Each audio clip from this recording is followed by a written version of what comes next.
বিপ্লবের অমরত্রয়ী বিন, বাদল, দীনেশ, এক পূর্ণাঙ্গ জীবনী।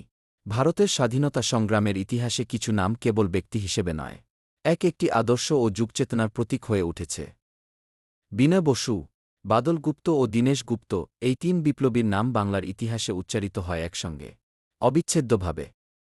তারা পরিচিত বিন, বাদল, দীনেশ, বীর নামে। তাদের জীবন ছিল সংগ্রামে দীর্ণ, আর মৃত্যু ছিল দেশমাতৃকার জন্য সর্বোচ্চ আত্মবলিদানের নিদর্শন। এই পূর্ণাঙ্গ জীবনী সেই ত্যাগ, সাহস ও আদর্শেরই কথহতা। ঐতিহাসিক প্রেক্ষাপ: ২০ শতকের তৃতীয় দশকে ভারতবর্ষে ব্রিটিশ ঔপনিবেশিক শাসন আরও কঠোর হয়ে ওঠে।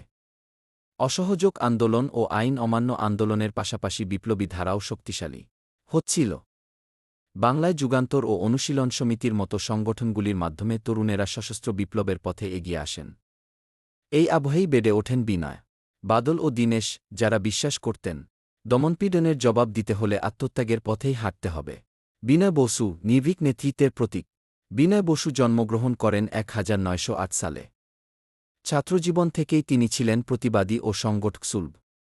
ব্রিটিশ শাসনের অন্যায় আইন, পুলিশি অত্যাচার ও শাসকগোষ্ঠীর অহংকার তাকে গভীরভাবে ক্ষুব্ধ করত। ধীরে ধীরে তিনি বিপ্লবী কর্মকাণ্ডে যুক্ত হন এবং যুগান্তর দলের সক্রিয় সদস্যে পরিণত হন।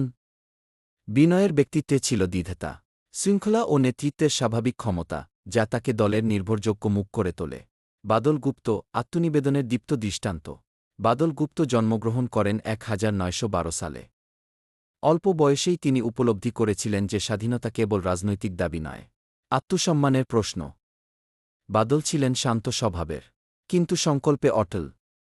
সংগঠনের ভেতরে তিনি ছিলেন কৌশলী ও নির্ভুল পরিকল্পনাকারী। বিপ্লবী আদর্শে তিনি এতটাই নিবেদিত ছিলেন যে ধরা পড়ার চেয়ে মৃত্যুকেই বেছে নেওয়ার মানসিক প্রস্তুতি তার ছিল আগেই। দীনেশ গুপ্ত, অটুট সাহস ও আত্মত্যাগ। দীনেশ গুপ্ত জন্ম নেন ১৯১১ সালে। কৈশোরেই তিনি বিপ্লবী চেতনার প্রতি আকৃষ্ট হন। দীনেশ ছিলেন তীক্ষ্ণবুদ্ধি, সাহসী ও দৃঢ়চিত্ত। সংগঠনের কাজে তিনি ছিলেন অত্যন্ত সক্রিয় এবং বিপজ্জনক অভিযানে অংশ নিতে কখনও দ্বিধা করতেন না। দেশমাতৃকার মুক্তির জন্য জীবন উৎসর্গ করাই ছিল তার জীবনের একমাত্র লক্ষ্য। রাইটার্স ভবন অভিযান, ৮ ডিসেম্বর ১৯৩০। ব্রিটিশ প্রশাসনের দমননীতির অন্যতম প্রতীক ছিলেন কর্নেল এস সিম্পসন।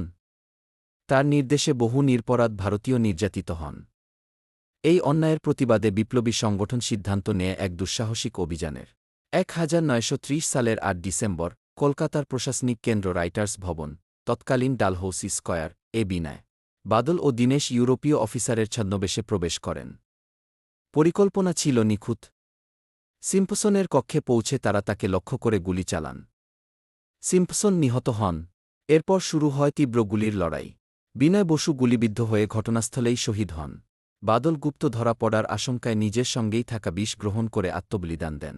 দীনেশ গুপ্ত আহত অবস্থায় গ্রেপ্তার হন। এই অভিযান ব্রিটিশ প্রশাসনকে আতঙ্কিত করে তোলে। তাকে ফাঁসির আদেশ দেওয়া হয়। একই সঙ্গে সাধারণ মানুষের মনে সৃষ্টি হয় গভীর আলোড়ন। বিনয়, বাদল, দীনেশের আত্মত্যাগ তাদের চোখে সংগ্রামের ন্যায়সঙ্গততা আরও স্পষ্ট করে তোলে। সারা বাংলায় তাদের নাম উচ্চারিত হতে থাকে শ্রদ্ধা ও গর্বের সঙ্গে। উত্তরাধিকার ও স্মরণ। বিনয়, বাদল, দীনেশের জীবন কেবল অতীতের ইতিহাস নয়, এটি এক চিরন্তন প্রেরণা। তাদের নামে আজও রাস্তা, স্মৃতিফলক ও শিক্ষা প্রতিষ্ঠান গড়ে উঠেছে। পাঠ্যপুস্তকে, সাহিত্য ও স্মৃতিচারণায় তারা অমর। তারা দেখিয়েছেন, স্বাধীনতা কোনো আপসের ফল নয়, তা আসে সাহস, ত্যাগ ও আদর্শের পথে। উপসংহার: বিনয় বসু, বাদল গুপ্ত ও দীনেশ গুপ্ত, এই তিন বিপ্লবী আমাদের শেখান যে ইতিহাস গড়ে ওঠে কিছু দৃঢ়চিত্ত মানুষের আত্মবলিদানে। তাদের জীবন ও মৃত্যু আজও আমাদের বিবেককে নাড়া দেয়।